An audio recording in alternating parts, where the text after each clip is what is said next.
3. Hlas ľudu. Lásko, koľko je tady pekne. Wow, a pozri sa na to more a tá obloha je fakt úžasná.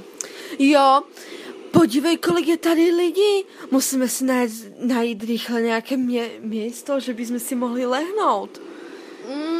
Zatiaľ nevidím nič, ale pozri sa, tam sú lehátka. Choď sa pozrieť za koľko. Jo, dobře, tak ja jdu. Pro boha, lásko, to nemyslíš vážne? Vždy ty lehátka stojí 30 kún? Jedno. Pro boha, to si nemôžem dovoliť. A prečo nie? Pro boha, víš, kolik je 30 kún? No, neviem. To je strašne moc jednoducho. Poďme si lehnúť, máme karimatky. Poďme si kúpiť aspoň niečo jesť. Proč? Tak som hladná. Ale prosím ťa, lásko, že tady mám celou přenosní ledničku plnou žízek a chleba. Mám tady takové rožky s paštékou a takovéhle věci.